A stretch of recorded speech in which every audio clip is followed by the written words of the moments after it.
आपातकाल की आज 45वीं वर्षगांठ है। प्रधानमंत्री नरेंद्र मोदी ने ट्वीट कर कहा कि इसे देश पर थोपा गया था। जिन लोगों ने लोकतंत्र की रक्षा के लिए संघर्ष किया, यातनाएं झेली, उनको शत शत नमन।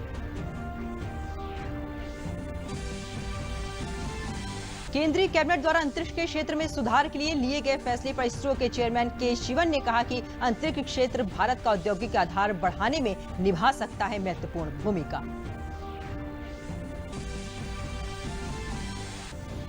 कोविड-19 संक्रमण काल के दौरान बड़े पैमाने पर श्रमिकों और मजदूरों के अपने अपने गांव लौटने पर उनके पुनर्वास के लिए चलाई जा रही प्रधानमंत्री गरीब कल्याण योजना से मिली है राहत।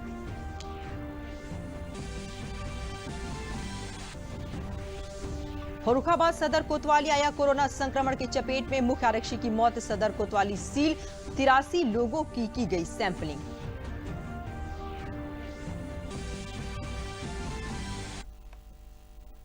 नमस्कार, मैं हूं दीपाली सिंह। अब समाचार विस्तार से। प्रधानमंत्री नरेंद्र मोदी ने कहा है कि आज से ठीक 45 वर्ष पहले देश पर आपातकाल थोपा गया था। उस समय भारत के लोकतंत्र की रक्षा के लिए जिन लोगों ने संघर्ष किए, यातनाएं झेली, उन सबको मेरा शत शत नमन। उनका त्याग और बलिदान देश कभी नहीं भूल पाएगा। प्रधानमंत्री ने ट्विटर पर एक वीडियो भी साझा किया।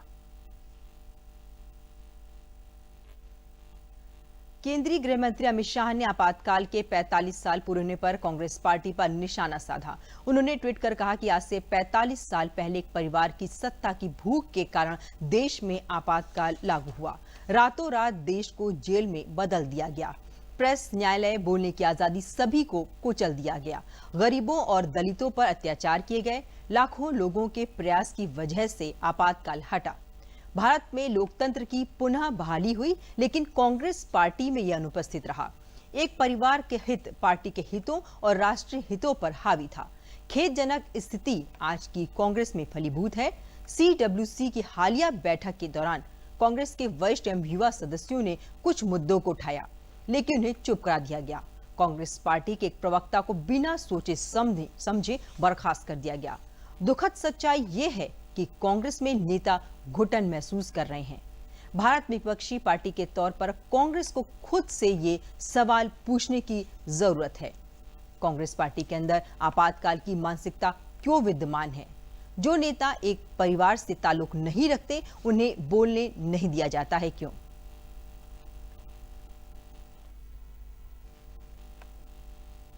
बीजेपी नेता रविशंकर प्रसाद ने भी आपातकाल के दौरान जनता के संघर्षों को याद करते हुए कांग्रेस पार्टी पर निशाना साधा है। उन्होंने कहा है कि आज के दिन लोकतंत्र का गला घोट दिया गया था। जनता की आजादी छीनी गई थी। प्रेस की आजादी पर लगाम लगा दी गई थी। न्यायपालिका पर अंकुश लगाया गया था। बीजेपी के कार्यकर्ताओं ने आपातकाल का जमकर विरोध किया था। हमारे नेता जेल गए, यातनाएं झेली। प्रेस की आजादी, न्यायपालिका की स्वतंत्रता के लिए संघर्ष किया गया। और कई लोग सैकड़ों हजारों संघ के स्वयंसेवक भयंकर यातनाएं झेली, और ये सब किया हम लोगों ने 3 आजादी के लिए।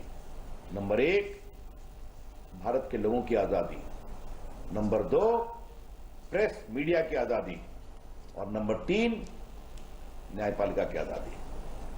तो हम लोग तो इस संघर्ष से निकले हुए हैं।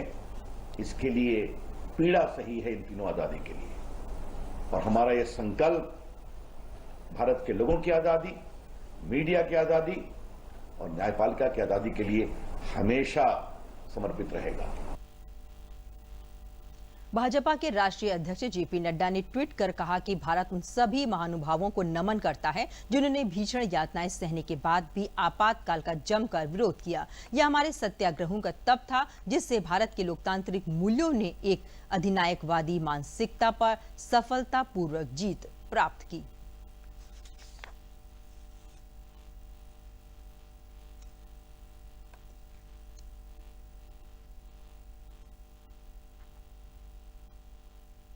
कैबिनेट द्वारा अंतरिक्ष क्षेत्र में सुधार के लिए गए फैसले के बाद इसरो ने कहा है कि भारत उन्नत अंतरिक्ष प्रौद्योगिकी वाले देशों में से एक है। अंतरिक्ष क्षेत्र भारत के औद्योगिक आधार को बढ़ाने में महत्वपूर्ण भूमिका निभा सकता है।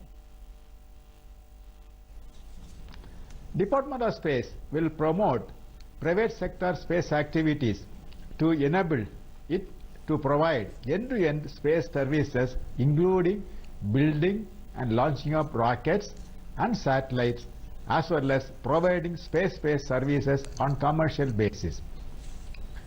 Till now, ISRO only has been carrying out this research and development as well as operational activities in the area of launch vehicle, satellite, launching, as well as developing satellite.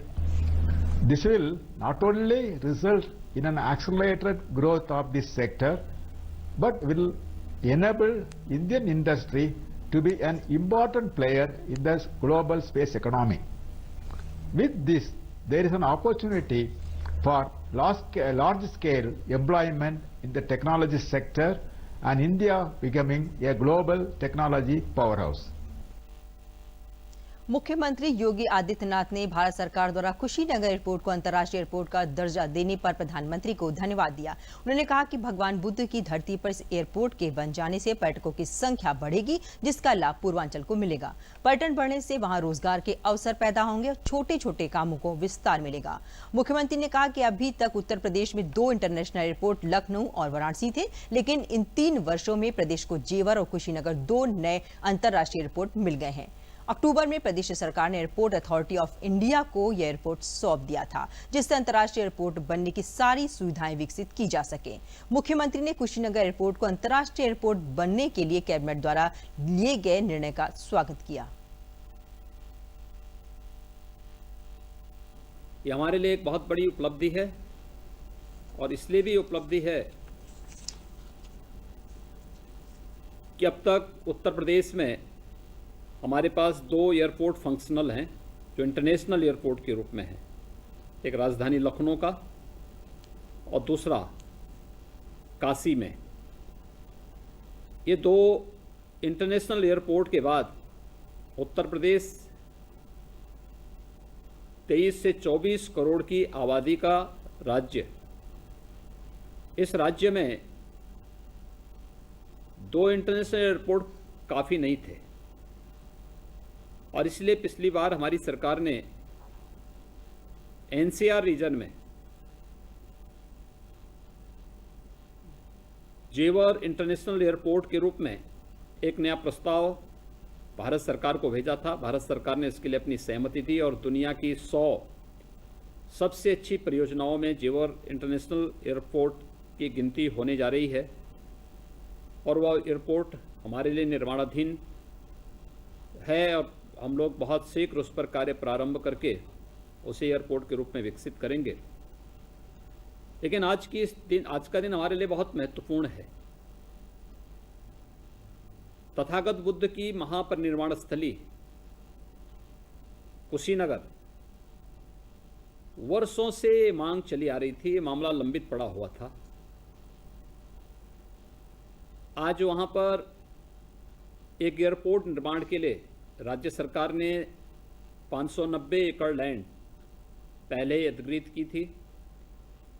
वहाँ पे एयरपोर्ट के निर्माण की कार्रवाई हमारी चल रही थी। लगभग 190 करोड़ रुपए की लागत से ये प्रक्रिया आगे बढ़ रही थी।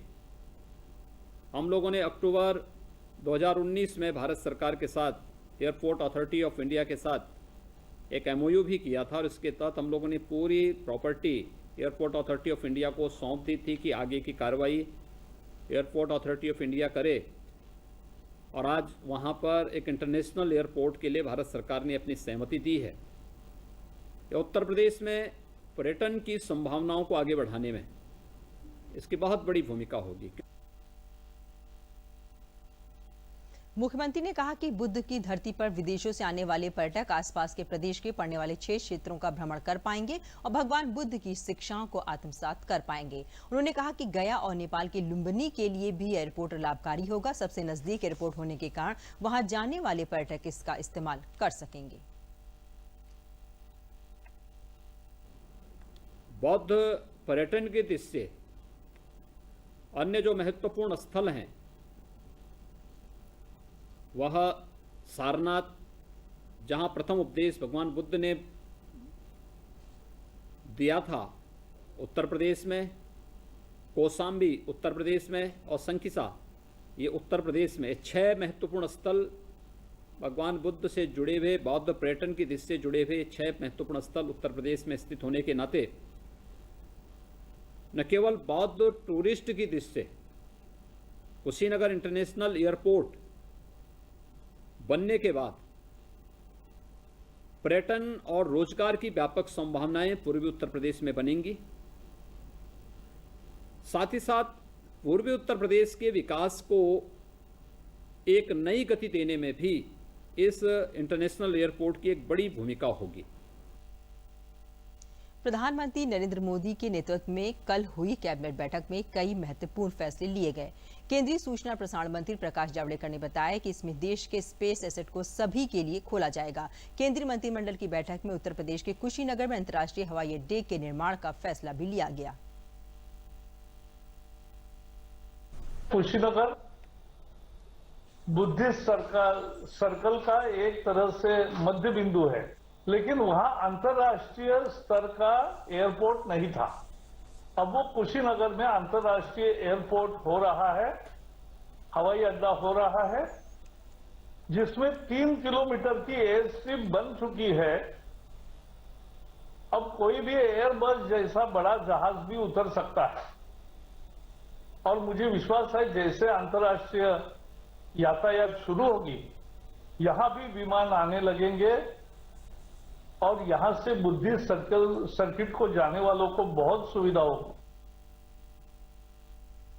कोविड-19 को लेकर शासन द्वारा तरह तरह के उपाय और जागरूकता के माध्यम से आम जन को बचाने का हर संभव प्रयास किया जा रहा है, जिसके तहत स्वास्थ्य विभाग द्वारा एक नई योजना कोरोना हेल्प डेस्क बनाई जा रही है। इसी कड़ी में चित्रकूट जिले में कोरोना संक्रमितों का पता लगाने और सामान्य रूप से बीमार लोगों को समय पर इलाज उपलब्ध कराने के लिए मरीजों के त्वरित पहचान, जांच और इलाज के लिए सभी सामुदायिक एवं प्राथमिक स्वास्थ्य केंद्रों पर कोरोना हेल्प डेस्क बनाया गया है। कोरोना हेल्प डेस्क के माध्यम से स्वास्थ्य केंद्रों पर आने वाले सभी मरीजों की जांच इंफ्रारेड थर्मामीटर व पल्स ऑक्सीमीटर के माध्यम से की जा रही है। इससे कोरोना संक्रमितों की समय से पहचान, जांच और इलाज शुरू किए जाने में आसानी होगी और कोरोना संक्रमण के सही समय पर जांच में तेजी आएगी। सरकार की कोरोना के प्रति जागरूकता की इस पहल का स्वास्थ्य केंद्र पर आने वाले मरीज भी सराहना कर रहे हैं। मुख्य चिकित्सा अधिकारी डॉक्टर विनोद यादव ने बताया कि प्रदेश सरकार के निर्देशानुसार मरीजों की सुविधा के लिए सभी कोरोना हेल्प डेस्क पर एक पैरामेडिकल स्टाफ तैनात किए गए हैं, जिससे केंद्र पर आने वाले मरीजों को किसी भी प्रकार की कोई कठिनाई का सामना न करना पड़े। अब फ्लू और बुखार से पीड़ित मरीजों का अलग से जांच एवं उपचार मिल सकेगा। इससे कोरोना संक्रमण को कंट्रोल करने में काफी मदद मिलेगी। प्रॉपर जो गाइडेंस होती है, प्रॉपर जो सलाह होती है वो उनको मिल सके, तो इसलिए तहत ये कोविड के हेल्प डेस्क खोली गई है। उसमें हम जो भी बाहर से कोई भी पेशेंट आता है या कोई भी आगंतुक आता है, उसका सबसे पहले हम लोग उसका हाथ धुलवाते हैं। हाथ धुलवाने के बाद उसको पूछते हैं खांसी जुकाम बुखार वगैरह तो नहीं है, उसकी टेम्परेचर लेना है उसका, और उसके बाद उसका पल्स ऑक्सीमीटर से उसका ऑक्सीजन सेचुरेशन भी देखना है। उसको सलाह भी देनी होती है कैसे करें कैसे ना करें। एक मरीज के साथ में एक अटेंडेंट ही रहेगा। हाथ कैसे धोना है उसको वो सलाह दी जाती है, कैसे खांसना सीखना, कैसे रहना है, कैसे सोशल डिस्टेंसिंग उसको मेंटेन करनी है, कैसे उसको समाज में अपने घर में या मास्क पहन के रहना है, कोई भी बगैर मास्क के नहीं रहेगा। इसके बारे में कोविड के बारे में बताया जाए कि क्या क्या लक्षण होते हैं, क्या उनका जांच होता है। यदि टेम्परेचर उनका बढ़ा आता है पल्स ऑक्सीमीटर में, यदि सेचुरेटेड ऑक्सीजन 94% या 90 बिलो आती है तो वो हाई रिस्क में आएंगे, सांस की कमी आएगी। टेम्परेचर उनका हायर साइड में आता है तो स्क्रीनिंग तौर पे हम लोग यहाँ पे उनको चिन्हित करके आगे भेजेंगे जांच के लिए, जिससे कि ज़्यादा से ज़्यादा मात्रा में जांच हो सके, सही टाइम पे उनको हम लोग चिन्हित कर सकें और उनका इलाज हो सके। आने तो मुझे बहुत ही अच्छा लगा कि यहाँ कोरोना की जांच हो रही है और सुरक्षा के हिसाब से यहाँ पर बहुत ही अच्छा किया जा रहा है। और यहाँ पर हमें सभी जानकारियाँ दी कि मास्क लगा के रखना, 2 गज की दूरी बना के रखना है और आरोग्य सेतु ऐप को मोबाइल में डाउनलोड करना है।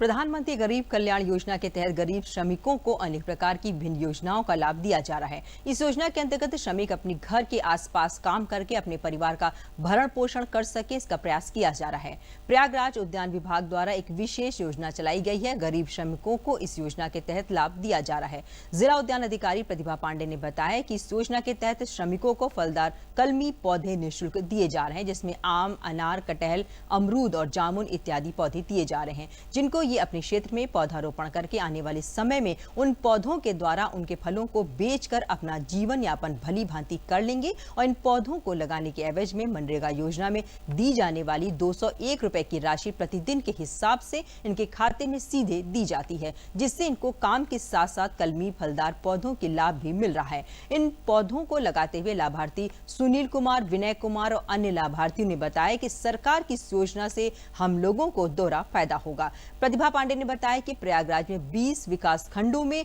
221 हेक्टेयर भूमि पर पौधारोपण किया जाएगा। इस योजना से श्रमिकों को बहुत लाभ मिल रहा है। निःशुल्क हमें जो है कि पौधा मिल रहा है और इसको जो है कि हम लगा रहे हैं, जिससे हमें फ़ायदा भी होगा और मनरेगा से हमको 201 रुपये मिलता भी है। हाँ। ये कोविड प्रकरण के कारण जो स्थिति अब बनी है, तो उसमें यह है कि जो लोग बाहर से जो हमारे श्रमिक आ गए हैं, वो किसी प्रकार से वो बिना काम के ना रहें, मतलब हर हाथ को काम, हर हाथ को रोज़गार। इस योजना के तहत जो मनरेगा है, जो कि हमारे प्रधानमंत्री श्री मोदी जी की बहुत ही महत्वाकांक्षी योजना है, मनरेगा योजना अंतर्गत उद्यान विभाग ने भी अपनी कार्य योजना बनाई है। इसमें प्रयागराज जनपद में हम लोग मुख्य रूप से काम कर रहे हैं। प्रयागराज जनपद में 20 विकास खंड में है और इन 20 विकास खंडों में हम लोगों की उद्यान विभाग की तरफ से पौधरोपण की योजना है। कुल 20 विकास खंडों में कुल मिलाकर के 221 हेक्टेयर क्षेत्रफल में पौधरोपण कार्य कराया जाएगा उद्यान विभाग की तरफ से। इसमें हम लोग प्रत्येक गांव में हम लोगों का एक लक्ष्य है कि हम लोग कलमी पौधे उनको प्रदान करेंगे और ये कलमी पौधे जैसे आम, अमरूद, आंवला, नींबू, बेल, कटहल, जामुन, अनार, शरीफा इस तरह के होंगे। इसमें जो भी जॉब कार्ड धारक हैं वो इसका लाभ ले सकते हैं कि उनके पास जितनी भी ज़मीन हो, कम है, ज़्यादा है, वो जो भी फलदार वृक्ष चाहते हैं वो उनको मिलेगा। हम लोग उनको सूची प्रदान करेंगे, लिस्ट बताएंगे कि आप अपने यहाँ ये पौधे लगा सकते हैं। तो अपनी इच्छा अनुसार वो जो पौधे चाहते हैं उद्यान विभाग उनको कलमी पौधे प्रदान करेगा। वो उन पौधों को लें, उनको लगाएं और अपने ही खेत पे लगाएं। उनको कहीं और जाने की आवश्यकता नहीं है और उनको एक दिन का 201 रुपये की दर से उनको श्रमांश उनके खाते में जाएगा। प्रधानमंत्री गरीब कल्याण योजना सिद्धार्थनगर जिले के लोगों के लिए कोरोना संकट में वरदान साबित हुई है। जिले में लॉकडाउन के दौरान सभी पात्र लोगों को सरकारी राशन की दुकान से निःशुल्क राशन वितरित किया गया। जिले में कुल 4,57,577 राशन कार्ड धारक हैं। निःशुल्क राशन वितरण अभी भी किया जा रहा है। सरकारी सस्ते गले की दुकान से राशन कार्ड धारक पात्र लोगों को प्रति यूनिट 5 किलो चावल और गेहूं दिया गया। इसके साथ ही प्रति राशन कार्ड 1 किलो चना भी निःशुल्क दिया गया है। कोरोना को लेकर किए गए लॉकडाउन में जहां लोग काफी परेशान थे, वहीं सरकार ने भी मन बना लिया था कि किसी को भी भूखा नहीं रहने देंगे। इसके लिए प्रधानमंत्री गरीब कल्याण योजना पूरे देश के साथ उत्तर प्रदेश में भी लागू की गई। इस योजना के तहत निःशुल्क राशन सभी गरीब तबके के उन लोगों तक पहुंचाया गया जो पात्र थे। सरकार की इस योजना काफी सफल रही। कोई भी व्यक्ति कोरोना महामारी में उम्मीद तो ऐसा दिखात रहा कि लड़के बच्चे सब भूखल रह जी मर जी हैं, लेकिन मोदी जी के बहुत लाख एहसान है कि हमको का खाना, अनाज, पानी सब मिला। चना भी 2 किलो मिला हमने इनका। और मोदी जी के हम लोग बहुत बड़ा आभारी हैं कि मोदी जी योजना चलाई हम लोग के लिए, पूरे हिंदुस्तान के लिए, सबके लिए, जितने गरीब परिवार हैं सब लोग के लिए मोदी जी का बहुत बड़ा आभारी हैं हम लोग कि ये योजना बनाए मोदी जी। प्रधानमंत्री मोदी द्वारा जो योजना चलाया गया वो बहुत अच्छा रहा, नहीं तो हम लोग भूखे रह जाते। मुफ्त में राशन मिला और सब बहुत अच्छा हुआ। इस कोरोना महामारी में हमें जो है गल्ला भरपूर मिला, जिससे हमारे बच्चों का जो है पेट भरा और इसके लिए हम माननीय प्रधानमंत्री का जो है बहुत बहुत नमन करते हैं, नमस्कार करते हैं। कोरोना जैसे महामारी में प्रधानमंत्री गरीब कल्याण योजना में हम लोगों को राशन मिला, चना मिला और भोजन मिला। हम लोग बहुत खुश हैं प्रधानमंत्री जी से। प्रधानमंत्री जी ने जो योजना बनाया है हम सबके लिए बहुत ही लाभकारी है। हम लोग बहुत प्रसन्न हैं और प्रधानमंत्री जी को धन्यवाद देते हैं, नमन करते हैं। प्रधानमंत्री जी ने किया है, हम लोग बहुत ही खुश हैं। प्रधानमंत्री जी का योजना बहुत ही लाभकारी है। महामारी में और लॉकडाउन के अंतर्गत हमें सब कुछ मिला। हमको जो प्रधानमंत्री ने अनाज दिया है, अगर ना दिए होते तो हमारे लड़के बच्चे सब भूखे मर जाते। मैं उनसे बहुत खुश हूँ और उनको धन्यवाद देता हूँ प्रधानमंत्री जी को। लॉकडाउन में लोगों को खाद्य सुरक्षा प्रदान करने के लिए योजना लागू की गई थी। उनकी भुखमरी की जैसी स्थिति न पैदा हो, तो अपने उस उद्देश्य को प्राप्त करने में योजना काफ़ी सफल रही है। सभी पात्र व्यक्तियों को इस योजना से लाभान्वित किया गया है। प्रधानमंत्री गरीब कल्याण योजना के अंतर्गत डिजिटल पेमेंट के माध्यम से जन धन योजना, उज्ज्वला योजना, पीएम किसान योजना व प्रवासी मजदूरों को रोजगार प्रदान किए जा रहे हैं। इस योजना में सरकार द्वारा 3 किश्तों में माह अप्रैल, मई और जून तक लाभार्थियों के खाते में धनराशि वितरित की जानी है। विधवा, गरीब नागरिकों, विकलांग, वरिष्ठ नागरिकों को अगले 3 महीने के लिए पेंशन, उज्ज्वला योजना से गैस सिलेंडर अगले 3 महीनों के लिए मुफ्त दिया जा रहा है। प्रवासी मजदूर अपने जिले में रोजगार, निःशुल्क राशन, बैंकों के खाते में जनधन 3 माह तक आर्थिक सहयोग, पेंशन मिलने पर सरकार को बधाई दे रहे हैं। उप श्रमायुक्त रचना केशरवानी ने बताया कि जिले में 3 लाख प्रवासी मजदूर आए हैं, जिन्हें 125 दिनों का गारंटी रोजगार, पेशेवर मजदूरों, कामगारों को उनके इच्छानुसार, रुचि के अनुसार रोजगार उपलब्ध कराया जाएगा। इनके लिए प्रवासी मजदूर आयोग का भी गठन हो चुका है।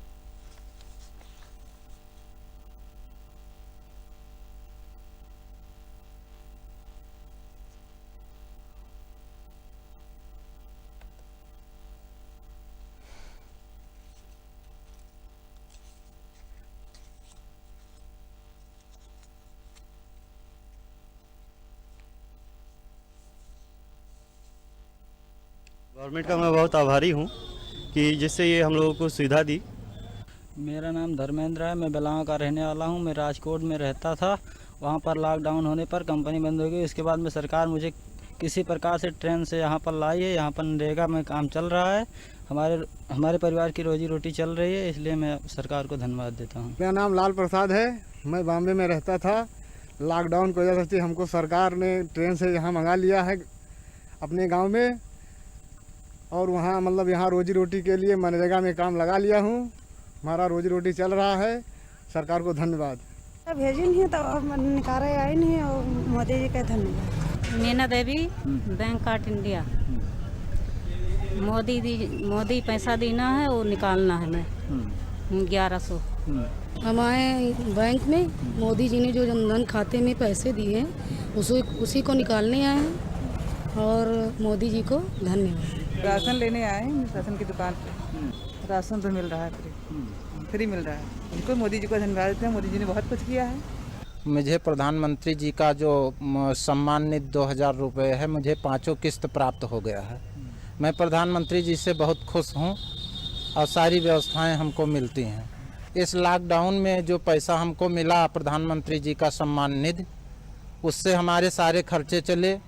हम बहुत उससे संतुष्ट हूँ, इसलिए हम माननीय प्रधानमंत्री जी को धन्यवाद देता हूँ। हमारे माननीय प्रधानमंत्री नरेंद्र मोदी जी ने एक रोजगार अभियान, जिसको गरीब कल्याण सहायता योजना का नाम दिया गया है, उन्होंने शुभारंभ किया है। और ये बेसिकली उन स्टेट में और उन जिलों पे फोकस है जहाँ पर लेबर माइग्रेट करके अपने जनपदों में आया है, यानी प्रवासी मजदूरों की संख्या अधिक है। 125 दिन गारंटीड योजना और रोजगार की बनाई गई है। एक ऐसी योजना जो उनके रुचि के मुताबिक हो। ऐसा नहीं कि अगर वो कोई काम मोची का करता चला आ रहा है लेकिन बागवानी करना चाहता है तो बागवानी में उससे काम कराया जाए, और उसको रोजगार देने के लिए अगर कोई सार्वजनिक संपत्ति क्रिएट होती है गवर्नमेंट के फंड से तो वो भी बने। जैसे तालाब हम खुदवाते हैं तो तालाब हमारा एक स्थायी संपत्ति होती है। उत्तर प्रदेश सरकार में माननीय मुख्यमंत्री श्री योगी आदित्यनाथ जी ने इसके इम्प्लीमेंट के लिए बड़ी पुख्ता योजना बनाई है। उन्होंने इस सबसे पहले तो रोजगार आयोग का गठन कर दिया। आप जानते हैं प्रवासी श्रमिक आयोग गठन करने की सूचना पहले ही सूचित आप सबको दिया जा चुका है। अब उत्तर प्रदेश से अगर कोई लेबर स्किल्ड अनस्किल्ड प्रवास करता है रोजगार के लिए, तो वो आयोग जो है नियामक संस्था के रूप में उनको विनियमित करेगी, उनका डाटा रखेगी और देखेगी कि अगर किसी मुसीबत और किसी संकट में है तो राज्य सरकारों से लाइजनिंग करके उनको हम अच्छी तरह से लाए। कि अपने जिले में गोंडा मंडल में 3 लाख लोगों ने लैंड किया है और हमारे यहाँ के मजदूर जाए तो बार्गेनिंग करके जाए अपने ऑक्युपायर से, और नहीं तो 125 दिन का रोजगार उसकी रुचि के मुताबिक वाजिब दाम पे करने के लिए प्रधानमंत्री ग्रामीण कल्याण योजना है।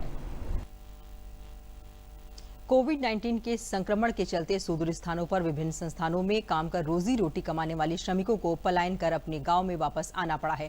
बेरोजगारी की आशंका से पीड़ित इन प्रवासी मजदूरों को सरकार की मनरेगा योजना से सहारा मिला और परिवार का पेट पालने की समस्या का समाधान भी मिला है। बरेली की मीरगंज तहसील के गाँव सिमरिया में तालाब की खुदाई कर रहे प्रवासी मजदूरों नरेश पाल, पिंकी, सत्यपाल, भगवान दास वर्मा, नरदेव कुमार, नीरज कुमार, किरण और जबर सिंह सागर ने बताया कि वे सभी लोग बाहर काम कर रहे थे। लॉकडाउन के कारण काम बंद हो गया, उन्हें वापस अपने गांव आना पड़ा। यहां पर आकर उन सभी को मनरेगा में न सिर्फ काम मिला बल्कि दिहाड़ी में भी सरकार ने 20 रुपए की बढ़ोतरी कर दी, जिससे वे सभी खुश हैं और सरकार को धन्यवाद दे रहे हैं। मनरेगा से तालाब का निर्माण करवा रहे ग्राम पंचायत अधिकारी रोहित राव ने बताया कि इस तालाब के जीर्णोद्धार कार्य में 100 से अधिक श्रमिकों को काम दिया गया है। प्रवासी मजदूरों को विशेष रूप से काम दिया जा रहा है और जो लोग बाहर से आए हैं उनको रोजगार दिया जा रहा है, जो प्रवासी लोग हैं। और यहाँ लगभग 110 लेबर चल रही है यहाँ पे आज, और जो लोग बाहर से आए हैं उनको विशेष रूप से रोजगार दिया जा रहा है। जो प्रवासी मजदूर आ रहे हैं वहाँ पे अब लॉकडाउन की वजह से इन लोगों को काम नहीं मिल पाया था, तो हमने मनरेगा के तहत इनको काम पे सब पे लगा दिया है। दिल्ली फंसी हुई थी और लॉकडाउन में दिल्ली फंसी हुई थी। जब से अपने गाँव में आई, नरेगा में काम मिला तो अपना मैं काम खा रही हूँ, यहाँ पे अपना काम कर रही हूँ। रुद्रपुर काम करता था, कोविड-19 की वजह से लॉकडाउन हुआ, तो इससे पहले मैं अपने गांव आ गया। गांव आने से मैंने देखा कि मेरे गांव के जो लोग हैं वो मनरेगा काम पे चल रहा है। यहाँ पे आके मैंने मनरेगा पे काम किया और मनरेगा पे जो दिहाड़ी है उसमें 20 रुपये की % से ज़्यादा मिल रही है। इससे मैं अपने जो उत्तर प्रदेश सरकार है उसके लिए बहुत बहुत धन्यवाद करता हूँ। कोविड-19 की वजह से लॉकडाउन लग गया। इससे पहले मैं रुद्रपुर काम करता था और लॉकडाउन की वजह से मैं अपने घर आया और मैंने देखा गांव में रोजगार नरेगा पर काम चल रहा है। उस पर मैंने रोजगार सेवक से बात की और उस पर मैंने काम किया। तालाब पर खुदाई चल रही है, उस पर मैंने काम किया और पहले की अपेक्षा अब 20 रुपये दिहाड़ी बढ़ के भी मिल रही है। इससे मैं घर पे खाली भी नहीं बैठा हूँ, इससे मुझे रोजगार प्राप्त हो रहा है। मैं सरकार का बहुत बहुत धन्यवाद देना चाहता हूँ। लॉकडाउन लगने से पहले बेंगलोर में काम करता था, वहाँ से जब लॉकडाउन लगा, वहाँ से जब सरकार ने अपनी ट्रेन चलाई तो मैं फ्री में वहाँ से आया था।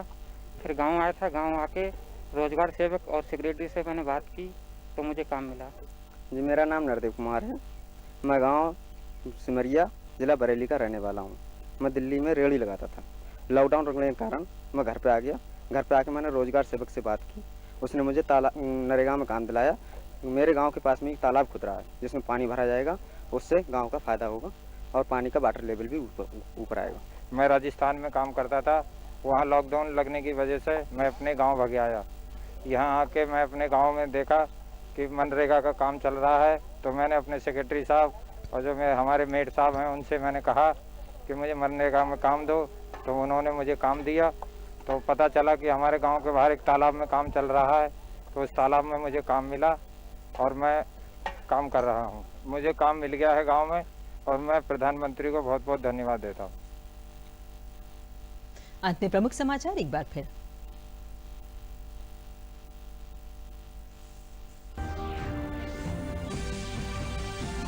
आपातकाल की आज 45वीं वर्षगांठ है। प्रधानमंत्री नरेंद्र मोदी ने ट्वीट कर कहा कि इसे देश पर थोपा गया था। जिन लोगों ने लोकतंत्र की रक्षा के लिए संघर्ष किया, यातनाएं झेली, उनको शत शत नमन।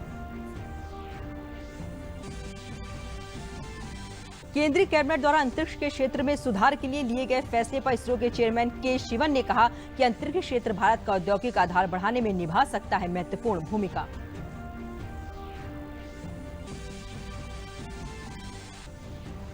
कोविड-19 संक्रमण काल के दौरान बड़े पैमाने पर श्रमिकों और मजदूरों के अपने अपने गांव लौटने पर उनके पुनर्वास के लिए चलाई जा रही प्रधानमंत्री गरीब कल्याण योजना से मिली है राहत।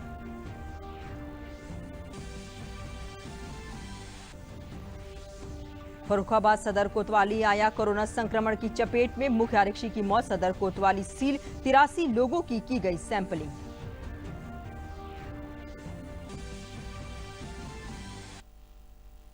इसी के साथ समाचार समाप्त हुए। नमस्कार।